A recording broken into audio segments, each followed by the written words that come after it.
तो breaking news यही कि आतंकी संगठन हिजबुल मुजाहिदीन ने जम्मू कश्मीर में जाकिर मूसा को नया कमांडर बनाया है। जाकिर मूसा को बुरहान वानी की जगह नया कमांडर बनाया गया है। भारत में कई बड़ी आतंकी वारदातों को अंजाम देने वाले हिजबुल के पुराने कमांडर बुरहान वानी को भारतीय सेना ने मार गिराया था और अब नया कमांडर सामने आया है। और IBN-7 के आतंक के सरगना का ये एक्सक्लूसिव वीडियो हम आपको दिखा रहे हैं और इसी पर हमारे साथ चर्चा के लिए खास मेहमानों का पैनल जुड़ा हुआ है।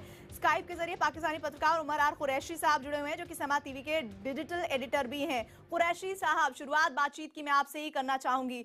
लगातार UN हो, ब्रिक्स हो, तमाम ऐसी जगह जहां पर अंतरराष्ट्रीय मंच पर मैसेज ये जाना चाहिए कि हम सब एकजुट हैं आतंकवाद के खिलाफ, तमाम तरह के मसलों को उठाया जा रहा है जिसमें पाकिस्तान की किरकिरी हो रही है, लेकिन पाकिस्तान जो है वो जाकिर मूसा जैसे नई पौधों को बढ़ावा देता दिख रहा है। जी। नहीं, जब जाकिर मूसा का वीडियो मैंने तो नहीं देखा, आपके पास एक्सक्लूसिव था, तो मुझे नहीं पता कि पाकिस्तान ने इसको भेजा है या ये इंडिजिनस है या जो भी है, या हो सकता है कि इंडिया का अपना प्रोपेगेंडा हो। लेकिन जहां तक आप ब्रिक्स की बात कर रही हैं, तो ब्रिक्स में तो फाइनल स्टेटमेंट में तो पाकिस्तान का कोई जिक्र नहीं था। मोदी साहब ने तो पाकिस्तान को कहा पड़ोसी था मुल्क का मदरशिप ऑफ जिक्र था, टेररिज्म। जो जिसे आतंक की जननी नहीं, कहा गया, नहीं इसका जिक्र उसमें था। था नहीं, नहीं। कुरैशी साहब। फाइनल स्टेटमेंट में जिक्र था to end cross border terrorism. उसमें पाकिस्तान का कोई जिक्र नहीं था। वो कम्युनिके आपने भी शायद देखा होगा। वो मोदी साहब ने अपनी स्पीच में लिखा था कि मदरशिप ऑफ टेररिज्म, लेकिन उनको कोई सपोर्ट ज़्यादा नहीं मिली, ख़ासतौर पे चाइना से नहीं मिली। जहाँ तक कि सार्क का मसला है कि सार्क का समिट नहीं हो रहा, तो वो तो सबको पता है कि हम्म। ज़्यादातर इन द पास भी कि इंडिया ने ही उसको कैंसिल किया, एटलीस्ट 4 बार तो पोस्टपोन हुआ था, और आपस के इख्तिलाफात की वजह से वो नहीं होता। और जैसे कि अब देखें कि आप इंडिया में आप कहते हैं कि क्रॉस बॉर्डर टेररिज्म पाकिस्तान की तरफ से आता है, तो पाकिस्तान में व्यू है, और मैं कोई मतलब मैं आर्मी का स्पोक्समैन नहीं हूँ, ना मैं गवर्नमेंट का स्पोक्समैन हूँ। इधर व्यू है कि इंडिया की तरफ से भी हेल्प दी जाती है, जैसे कि जीडी बख्शी साहब, बलूचिस्तान में कुरैशी साहब और को कुछ सुन जगहों रहे हैं, में। ये भारत का ही जी। प्रोपेगेंडा है जाकिर मूसा का ये वीडियो, इसका आप क्या जवाब देंगे उनको? देखिए, पाकिस्तान की जो असली हालात है वो तो डॉन न्यूज़पेपर खुलासा कर चुकी है कि पाकिस्तान के फॉरेन सेक्रेटरी साहब ने खुद बताया पाकिस्तान की फौज को कि पाकिस्तान पूरी दुनिया में अलग थलग पड़ चुका है। उनका जो सारा कश्मीर का कैंपेन था, इंटरनेशनलाइज करना जो करने की कोशिश थी, वो बिल्कुल किरकिरी पड़ गई है और मुंह की खानी पड़ी है। और उनको अब कुछ एक्शन लेने पड़ेंगे उन टेररिस्ट ग्रुप्स के खिलाफ जो कि पाकिस्तान में शरेआम, जैसे कि हाफिज सईद और अजहर मसूद इत्यादि जो शरेआम हक्कानी ग्रुप वगैरह वगैरह, ये जो नेटवर्क हैं, कार्टून नेटवर्क जो शरेआम घूम रहे हैं, उनके खिलाफ कुछ एक्शन लेना होगा। ये खुद पत्रकार हैं पाकिस्तान के, ये अपने जो दिलेर पत्रकार हैं इनके अल्मेडा साहब, उनकी तो बातचीत इनको पता ही होगी। जहां तक ये जो नए कार्टून खड़े हुए हैं ये हिजबुल मुजाहिदीन के, ये तो पहले से ही बड़े डरे और सहमे हुए लग रहे हैं। और इन्होंने ये वीडियो में डींग हाँक कर अपना डेथ वारंट साइन कर लिया है, मैं इनको बता रहा हूं। अब ये कितने दिन या कितने हफ्ते लास्ट करेंगे ये इनकी किस्मत के ऊपर है, और कितना भागने में ये तेज हैं, दुरुस्त हैं, मुस्तैद है, उसके ऊपर ये चलेगा। जो इनके अगर कमांडरी में जो अटैक हमने देखे हैं जो कि सर्जिकल स्ट्राइक के बाद हुए हैं, वो सारे के सारे शूट एंड स्कूट, यानी कि फायर करो और भाग लो सर पे पांव रख के, इस प्रकार के हमले थे। चाहे बारामूला में जो हुआ, चाहे हंदवाड़ा में हुआ, चाहे पामपुर में हुआ, और चाहे श्रीनगर के पास जो हमला हुआ, शूट एंड स्कूट, उसमें एक दो कैजुअल्टी करके ये बड़े अगर अपने आप को 30 मारखा महसूस कर रहे हैं, तो मैं इनको बता दूं कि ये नाटक करके इन्होंने अपना डेथ वारंट साइन किया है। कुरैशी साहब, भारत आपको की नहीं लगता, फौज अब ऐसे डीडी इनके बख्शी पीछे साहब भी कह रहे हैं, आईना तो हाथ देखिए, धोके पड़ेगी। आईना ही नहीं देखना चाह रहे हैं आप आंखें बंद कर लेंगे तो सच्चाई झूठ में नहीं बदल जाएगी। कुरैशी साहब,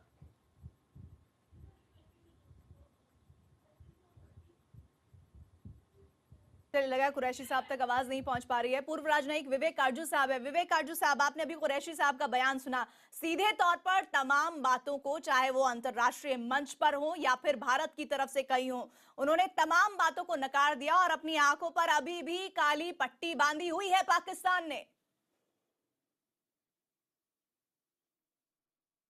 देखिए, पाकिस्तान तो काली पट्टी बांध के रखेगा, इसमें कोई हमें शक नहीं होना चाहिए। जिस देश ने सर्जिकल स्ट्राइक्स को नहीं कबूल किया, अब वो कैसे कबूल कर लेगा कि उसके देश से आतंकवाद होता है, और वो हमेशा यही कहेगा कि दुनिया उसके साथ है। हाँ, ये ज़रूर है कि चीन उसके साथ है, और चीन उसको नहीं, पाकिस्तान को नहीं छोड़ेगा।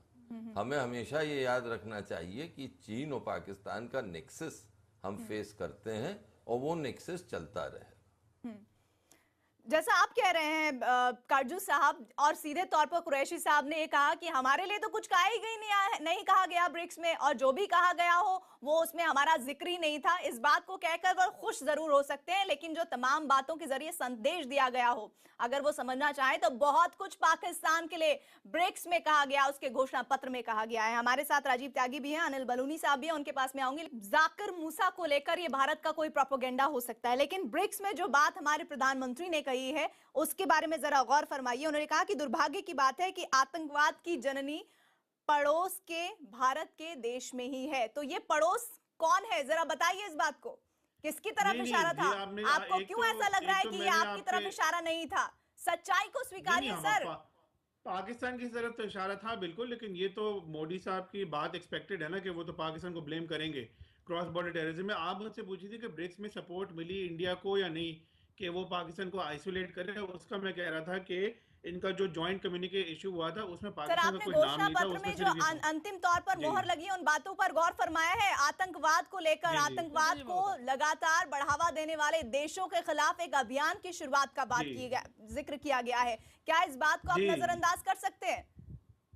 नहीं, नजरअंदाज नहीं कर सकते, लेकिन ये कोई नई बात नहीं है जो मोदी साहब कह रहे हैं। वो पहले और सर प्रोपेगेंडा कौन करता है? प्रोपेगेंडा, अगर आप मुझे बोलने देंगे तो, अगर आप कह रहे हैं जाकिर मूसा को लेकर प्रोपेगेंडा किया जा रहा है। सर आपने कहा जाकिर मूसा को लेकर प्रोपेगेंडा किया जा रहा है। यूएन में जब आपके प्रधानमंत्री बुरहान वानी को युवा नेता बताते हैं, वो प्रोपेगेंडा नहीं होता है? ज्वाइंट सेशन बुलाते हैं नवाज शरीफ को, वो प्रोपेगेंडा नहीं होता है कुरैशी साहब? नहीं, जाकिर मूसा, एक तो आप अगर गेस्ट को बुला रही हो तो आप उनको बोलने दें, बोलिए। लेकिन मेरे जो प्रश्न है उनका उत्तर दीजिए सर। आप ब्रिक्स की तरफ रुख कर ले रहे हैं, जाकिर मूसा पर बोलिए। दोनों नहीं, आपने ब्रिक्स का खुद ही पूछा था और आपने जाकिर मूसा के वीडियो का जिक्र किया था, तो मैंने कहा था कि जाकिर मूसा का वीडियो मैंने देखा नहीं है, फर्स्ट टाइम मैं हियरिंग ऑफ हिज नेम, तो मुझे नहीं कह सकते हैं। प्रीति जी, मैं कर देता हूं। वीडियो तो वो फेड भी हो सकता है, तो आपको पता है कि प्रीति जी, कुरैशी जी से मेरा एक सवाल है। नहीं, आपके ख्याल से कि पाकिस्तान के अलावा नहीं, प्रोपेगेंडा आपके ख्याल से सिर्फ पाकिस्तान ही करता है? अगर करता है और मुल्क कुरैशी जी, एक सवाल मैं भी करना चाहूंगा आपसे। जी, कौन बोल रहा है? बिकॉज़ मैं जरा एक सवाल what's going on. Anil ji कुछ पूछना चाह रहे हैं। हमारे साथ बीजेपी से जुड़े हैं अनिल बनूनी साहब। अनिल जी, बात कांग्रेस पार्टी का। जी बोलिए जी। कुरैशी साहब, मैं अनिल बलूनी हूं, मैं भारतीय जनता पार्टी का नेशनल स्पोक्सपर्सन हूं। मैं एक बात कहना चाहूंगा, आपके साथ पैनल पे बहुत सीनियर डिप्लोमेट है विवेक काटजू जी, अगर आप है ना, वो भी इस डिबेट में है, और जनरल बख्शी जो बहुत पुराने फौजी हैं और बहुत समय से इन सब चीजों को देख रहे हैं, वो भी पैनल पे हैं। विवेक काटजू जी जरूर आपको बताएंगे कि डिप्लोमेसी में चुपचाप रहने का और इशारों का क्या मतलब होता है। इस घोषणा पत्र में जो इशारे किए गए हैं वो बहुत साफ है आपकी तरफ, बहुत चीजें साफ नहीं की जाती। और ये भी बता दूं, जो आप चीन के लिए बात करते रहते हैं, डिप्लोमेसी में, कूटनीति में चुप रहने का मतलब भी कई बार समर्थन होता है, तो इसलिए चीन ने समर्थन भी किया इस मामले में। तो इसलिए आप गलतफहमी में मत ना जिए पाकिस्तान। और आप बुरहान वानी की बात कर रहे हो, और अभी ये जो एक जाकिर का जो वीडियो टेप आया, आप कह रहे हैं हमने किया है। अरे आपके लॉ मेकर, आपके सांसद क्या कह रहे हैं कि हाफिज सईद क्या अंडे दे रहा है पाकिस्तान के लिए? क्या हो रहा है आपके अखबारों में? आप पढ़िए ना। अरे कुरैशी साहब, आप अपने यहाँ के अखबार पढ़िए, टीवी देखिए अपने पाकिस्तान का, रेडियो देखिए, आपको सब समझ आ जाएगा, कुछ जरूरत नहीं पड़ेगी। जिस तरह एक एमएनए अगर कह रहा है कि हाफिज सईद अंडा दे रहे हैं, तो आपके इंडिया में भी बहुत लोग कहते हैं कि इंडियन आर्मी इन कश्मीर में बहुत मुजालिम कर रही है। ऐसी कोई बात नहीं है। There are people in both countries who question the thing. जहां तक मैंने इस बात को इस तरह से काउंटर करके आप सच्चाई को झुटला नहीं सकते। आतंक की पनाहगाह बना हुआ है पाकिस्तान। वो सच्चाई आपके लिए जरूरी नहीं है कि पाकिस्तान में वो सच्चाई हो, वो आप बिलीव करते हैं। आपने फ्रेज सुना होगा, फ्रीडम फाइटर। नहीं तो वो आप अपनी तरफ से जाकिर मूसा का पहले कभी नाम नहीं, अगर आप किसी से भी पूछेंगे पाकिस्तान मीडिया में कि who is Zakir Musa, they will say no, they don't know. कोई नहीं है जाकिर ठीक मूसा। है, अच्छा जाकिर मूसा कोई नहीं है? मूसा को नहीं, छोड़िए, आप बताइए, अगर चलिए उरी छोड़िए, अटैक- पाकिस्तानी मीडिया को छोड़िए, आप बताइए जाकिर मूसा कौन है? मैंने तो नाम अभी आपसे पहली बार आपने आपने सुना ही नहीं है। राजीव त्यागी, और मैं काफी वेल ये इतना बता दो नहीं, आप जो कह रहे हैं ना कि आपके डिप्लोमेट्स बहुत सीजन देखिए, आपके शो पे, मैं एक बात कहना चाहूंगा कुरैशी साहब, सुनिए भी कुरैशी साहब, आप इस टाइम भारतीय मीडिया में दिख रहे हैं, दूसरों को हमारी बात सुन लीजिए तो प्लीज। वो बोलेंगे नहीं। मैं भारतीय मीडिया, मैं सिर्फ ये कह रहा हूँ कि मैं भी कुछ ऐसे, आप जो कह रहे हैं कि आप रिटायर्ड मेजर जनरल हैं और रिटायर्ड डिप्लोमेट हैं, तो I been in the journalism here in Pakistan तकरीबन 22 साल हो गए, तो मैंने भी अभी जन्म नहीं लिया इधर, ठीक है? तो मैं भी आपको अपने सर प्लीज मेरी बात सुन लीजिए, मैं एक बात कहना चाहूंगा, होता है वो दोनों साइड से होता है। जी राजीव त्यागी, देखिए मैं एक बात कहना चाहूंगा, बहुत स्पष्ट कहना चाहूंगा, सन 47 में दोनों देश ही आजाद हुए। आप एक दिन पहले हुए, हम एक दिन बाद हुए। कांग्रेस आज हिंदुस्तान मंगलायन कर रहा है और आप हमारे यहां घुसने की कोशिश कर रहे हैं। जनरल परवेज मुशर्रफ साहब जो आपके राष्ट्रपति भी रहे और पूरा सेना के प्रमुख भी रहे, उनका एक इंटरव्यू याद करिए, जब वो कहते हैं कि हाफिज सईद से लेकर के अन्य आतंकवादी हमारे लिए कोड साबित हो चुके हैं, हम ही ने इनको डेवलप किया और वो आज पाकिस्तान को यहां दिखाने का काम कर रहे हैं। हम आपसे एक बात कहना चाहते हैं, अगर आज नवाज शरीफ साहब हमसे कह दे और ये कहे कि हमारे ऐसे आतंकवाद खत्म करना है, हम 24 घंटे में आतंकवाद आपके यहां से खत्म कर देंगे, इसमें कहीं कोई दो राय नहीं है। और एक बात और बहुत महत्वपूर्ण कहना चाहूंगा आपको, आप आतंकवाद को पालेंगे और उसको डिफेंड करेंगे तो ये ऑस्ट्रिच अप्रोच है, जैसे शत्रुमुर्ग जो है शिकारी को देख करके रेत में अपना मुंह कर लेता है, सोचता है मैं बिल्कुल सुरक्षित हूं, इसी तरह से पाकिस्तान के हुक्मरान और पाकिस्तान के पत्रकार कार्य कर रहे हैं। और मुझे लगता है आतंकवाद कल को आपको लील जाएगा और लील गया है। आप हिंदुस्तान की प्रोग्रेस देखिए, हिंदुस्तान की इकोनॉमी आज 4थे नंबर की है पूरे विश्व में, हिंदुस्तान की आर्मी अब 4थे नंबर की है पूरे विश्व में, हिंदुस्तान के लोग बाग सीईओ बन रहे हैं माइक्रोसॉफ्ट से लेके गूगल के, और आपके लोग बाग क्या कर रहे हैं? आपके लोग बाग हाफिज सईद के यहाँ जाकर के अपनी मेंबरशिप दाखिल करा रहे हैं, जो चिंता का विषय है। बंदूक कभी भी समस्या का समाधान नहीं हो सकता है, बंदूक की जगह डेवलपमेंट समस्या का समाधान होता है और डेवलपमेंट के लिए बैठना पड़ता है। साहब आप अगर बात सुनेंगे, अनफॉर्चुनेटली आप इंडियन मीडिया में, जो मेरे बहुत सारे दोस्त हैं इंडियन मीडिया में, पाकिस्तान की वो सही तस्वीर दिखाते नहीं है। ऐसी कोई बात नहीं कि इधर लोग पढ़े लिखे नहीं है और प्रोग्रेस नहीं कर रहे। आपकी इकोनॉमी इसलिए भी आगे भाई, दाऊद इब्राहिम आपके पास है या नहीं है? हाफिज सईद आपके पास है या नहीं है? लखवी आपके पास है या नहीं है? ओसामा बिन लादेन आपके पास था या नहीं था? आप हमें दीजिए, हम इनको इंसान बना देंगे। नहीं, आप कह रहे हैं कि पाकिस्तान की ऑस्ट्रेट लाइक अप्रोच है, तो ज्यादातर पाकिस्तानी जो है मेजोरिटी में, और क्या ओसामा बिन लादेन आपके नहीं मिला था? वो समझते हैं कि इंडिया की ऑस्ट्रेट लाइक सपोर्ट है, specially with relation to its own internal problems. I mean आपके अभी फॉरेन सेक्रेटरी, जो एक्स फॉरेन सेक्रेटरी है Shivshankar Menon, he himself is saying, मैं जवाब देना चाहूंगा इसका, प्रॉब्लम्स आर इंटरनल। आपने जैसे कहा ना कि पाकिस्तान में लोग हैं कि जो कहते हैं कि भाई पाकिस्तान में प्रॉब्लम है, तो इंडिया में भी तो लोग हैं जो इस तरह कहते हैं। मैं जवाब देना चाहूंगा आपको माय डियर फ्रेंड। जी हिंदुस्तान में फौज जो है पॉलिटिकल प्रोसेस को रिपोर्ट करती है, पॉलिटिकल प्रोसेस के हिसाब से फौज हमारे यहाँ एक्ट करती है। आपके यहाँ फौज पॉलिटिकल प्रोसेस को गवर्न करती है, पॉलिटिकल प्रोसेस को पूरा ताने बाने को छिनबिन करके फौज जो निर्णय लेती है वो फाइनल आपके होता है। जब फौज, जिस देश में फौज का बहुत ज्यादा वर्चस्व हुआ है वो देश दिक्कत में आए, पाकिस्तान की दिक्कत की वजह फौज है। हमारा कहना यह है कि अपनी आर्मी को रेस्ट्रेन करिए, आतंकवादियों को अगर आप नहीं नष्ट कर सकते हमें बताइए, हम नष्ट कर देंगे। राजीव जी, कुरैशी साहब नहीं समझने वाले। जीडी बख्शी साहब, ये कैसा मुल्क है, ये कैसा हुक्मरान है? कूटनीति में हर कोई अपना फायदा नुकसान देखता है, इसमें कोई दो राय नहीं है, ये कोई दो राय नहीं है। लेकिन पाकिस्तान का देश चीन, जिसे आज ब्रिक्स में भी भारत ने कड़ा संदेश दे दिया है, इसे कैसे देखते हैं जीडी बख्शी साहब? देखिए, मैं आपकी आवाज सुन नहीं पाया, लेकिन मैं फिर भी कहना चाहता हूं कुरैशी साहब को। वो कह रहे थे कि वो 22 साल से मीडिया में हैं, तो मैं उनको नसीहत दूंगा कि उनके मीडिया के जो बड़े स्टार बने हैं अभी, डॉन के बेचारे पत्रकार अल्मेडा साहब, जिनको देश से आना जाना जिनका बंद कर दिया गया, उन्होंने क्या लिखा, उन्होंने क्या बताया है आपको आपके मुल्क के बारे में, किस तरह आपकी सिविल और फौज के बीच में तनाव बढ़ रहा है। किस तरह आपकी सिविल ने फौज को बताया कि साहब हम पूरी दुनिया में अलग थलग पड़ गए, वो आपने नहीं सुना। वो जनरल साहब अगर इस पे मैं बोलूं, वो तो अच्छा आपने इसमें जिक्र किया, आपके सीनियर पत्रकार आपको कह रहे हैं ना। आप अपने पत्रकारों की तो सुन लीजिए, आपके जो पत्रकार बंधु हैं, जो भाई बंधु हैं, आप मेरी भी सुन लीजिए। जो सिरिल जहाँ पे लिखते हैं, आप मेरी भी जरा सुन लीजिए। सिरिल ने डॉन में लिखा था, डॉन में मैंने 11 साल काम किया उनसे पहले, ठीक है। और उनकी जो स्टोरी है, उनकी स्टोरी में उन्होंने खुद ही लिखा था कि nobody who has been mentioned in this story can come is willing to come forward and verify। और उन्होंने ये भी लिखा था कि स्टोरी कंफर्म नहीं है, और उन्होंने फिर भी स्टोरी चला दी। सर ये बात आप कहकर अपने आप को, अपने दिल को पाकिस्तानी जो आवाम है उसको सुकून पहुंचा सकते हैं। मुझे जवाब देने दीजिए इसका। काजू साहब देख रहे हैं किस तरह लगातार पाकिस्तान की तरफ से कुरैशी साहब वो सब बता रहे हैं जो सच नहीं है, और जो सच्चाई को खुले दिल से स्वीकार करना चाहिए उसे हर बात पर नकारते दिख रहे हैं। काजू साहब सॉरी की सच्चाई ऐसे ये भी है कि जो इंडियन आर्मी है कश्मीर में, उन्होंने ज्यादा देखिए से ज्यादा लोगों को मार दिया। कुरैशी साहब, मैंने भी वो स्टोरी पढ़ी। जी जी काजू साहब, मैं जरा बोल लूं कुरैशी साहब। सर देखिए, आप बिल्कुल बोलिए, अब वो डॉन की स्टोरी में मैंने ये देखा कि डॉन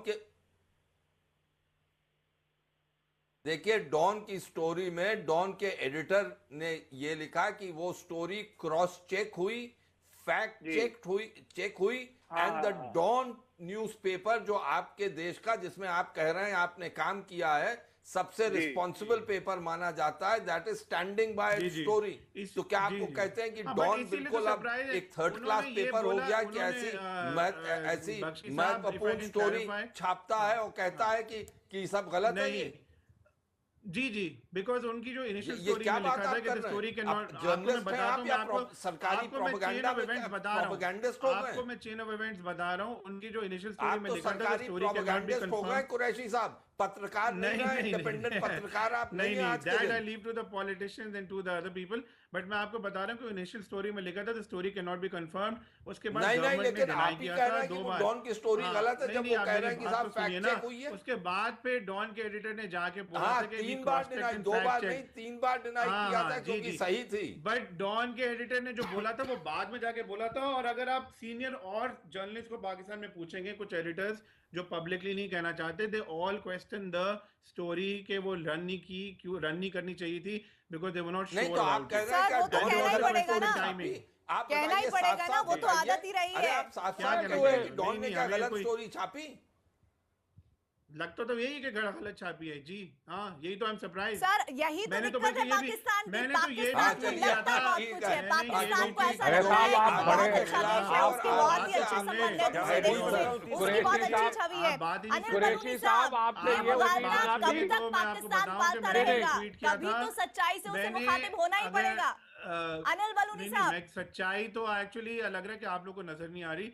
मैं ये कह रहा हूँ कि मैंने ट्वीट किया था सरप्राइज के जिस साहब कुरैशी साहब, आपने तो पल्ला झाड़ दिया अपने ही कॉमरेड के। आप कह रहे हैं आप डॉन न्यूज़पेपर के रह चुके हैं और आप पल्ला झाड़ रहे हैं साहब। ऐसी उम्मीद नहीं है आपको 22 साल के पत्रकार। जो भी मैंने कहा है बख्शी साहब, मैंने ऑलरेडी ट्वीट कर चुका हूँ पिछले 2-3 दिन में, कोई नई बात नहीं है। Lots of people are wondering के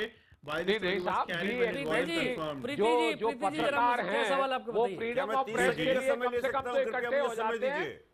नहीं, फ्रीडम ऑफ प्रेस की अलग बात है कि ऑब्वियसली सिरिल को एग्जिट कंट्रोल लिस्ट पे नहीं डालना चाहिए था और उनको हटा दिया गया है, लेकिन ऑब्वियसली गवर्नमेंट का राइट तो बनता है। अभी कुरैशी साहब ने कहा कि हमें ऐसा लगा कि वो स्टोरी गलत चली गई है, उसे जाना नहीं चाहिए था। यही तो हम कह रहे हैं, पाकिस्तान अपने ही मुगालते में है, उसे सब कुछ लगता है और हकीकत क्या है वो अभी समझ ही नहीं पा रहा है, चाहे अंतरराष्ट्रीय मंच की बात हो या अपनी सरजमी की बात हो। देखिए प्रीति जी, हमको ना एक तो कई चीजें हिंदुस्तान से कंपेयर नहीं करनी चाहिए। जिस तरह से हमारे देश के अंदर पत्रकारिता को चौथा स्तंभ माना जाता है, पाकिस्तान में वो हालत नहीं है। उस तरह की जमहूरियत पाकिस्तान के अंदर लोकतंत्र नहीं है वहाँ। और अगर अभी कुरैशी साहब बैठे हैं, कुरैशी साहब बताएं, मेरी कई पाकिस्तानी पत्रकारों से बातें हुई कई बार, जिस तरह से हमारे यहाँ सरकार और सबके बारे में लिखा जा सकता है, वहाँ सरकार के बारे में लिखा जा सकता है। क्या ISI के बारे में आप कुछ गलत लिख सकते हैं? आपके किसी पत्रकार में हिम्मत है? नहीं, बताइए, क्या सेना के बारे में आप लिख सकते हैं? आपके पास अधिकार ही नहीं है। I am sorry sir, disagree with you, and बहुत सारे सीनियर एडिटर से आप बात करेंगे, आपने मुझे नहीं पता आपने किससे बात की है। अरे साहब, ये सच्चाई है, पाकिस्तान में किसी को स्वतंत्रता नहीं है। मीडिया ज्यादा क्वेश्चन नहीं करता, इंडियन मीडिया जो है वो ब्लाइंडली फॉलो कर लेता है साउथ ब्लॉक को, फॉरेन मिनिस्ट्री को, इंडियन आर्मी को, specially on Kashmir and Pakistan. Pakistan तो फिर भी मुंह क्या खोला, आपके लोग तो बहुत बलूचिस्तान कुरैशी साहब आप पढ़िए, देखिए कुरैशी साहब आप बिना पढ़े लिखे बातें कर रहे हैं, आपकी रिसर्च बहुत कम है कुरैशी साहब। जी कुरैशी साहब, अफसोस साहब, हो रहा है आपकी आपकी रिसर्च बातों को बहुत सुनकर। कमजोर है, आपको आप पढ़ाई ये कह लिखाई रहे हैं करनी कि चाहिए। हमारे देश में जिसे लोकतंत्र के लिए सबसे बड़ा देश कहा जाता है, जिसे कहा जाता है कि उसकी पहचान ही लोकतंत्र है, जहां अभिव्यक्ति की स्वतंत्रता है, जहां पर हम अपनी हर बात को रख पाते हैं, वहां उस देश के लिए आप कह रहे हैं कि हम अपनी सरकार के खिलाफ कुछ नहीं कह पाते हैं, तो मैं शायद ये समझूंगी कि आपकी जानकारी इस मामले में बहुत ही कम है।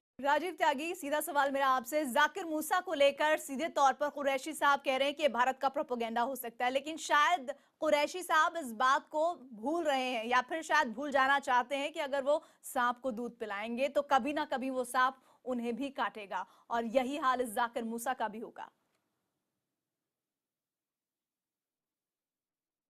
देखिए, डिस्टरबेंस जिसे कहते हैं कि जब आप उलझते हैं किसी से तो आप विकास नहीं कर पाते, शांति ही विकास के लिए चाहिए। पाकिस्तान इस बात को समझ नहीं पा रहा है।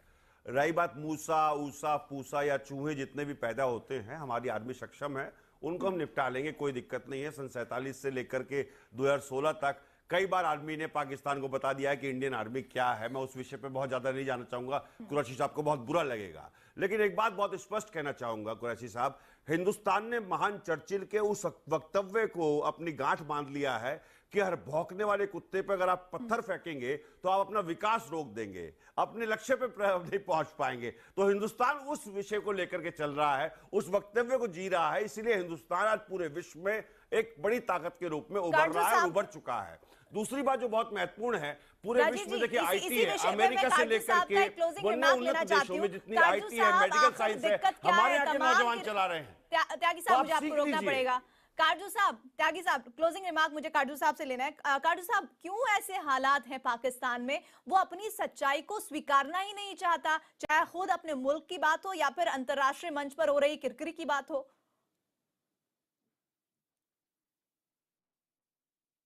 देखिए, मुश्किल यह है कि पाकिस्तान ने अपने अस्तित्व को आतंकवाद से जोड़ लिया। आज के दिन पाकिस्तानी सेना की जो सिक्योरिटी डॉक्ट्रिन, उसमें आतंकवाद का इस्तेमाल अपनी उनकी विदेश और सुरक्षा नीति का एक भाग बन गया, एक भाग है, और उस भाग से वो हटना नहीं चाहते। और वो प्रचार ये करते हैं कि क्योंकि यानी कि प्रधानमंत्री मोदी ने सही कहा, आतंक की जननी बन चुका है पाकिस्तान, और इसी एक और जननी ने एक नई पौध जाकिर मूसा को जन्म दिया है, जिसका खात्मा बुरहान वानी जैसा ही होगा। देखते रहिए IBN 7। आप सभी खास मेहमानों का बहुत बहुत शुक्रिया।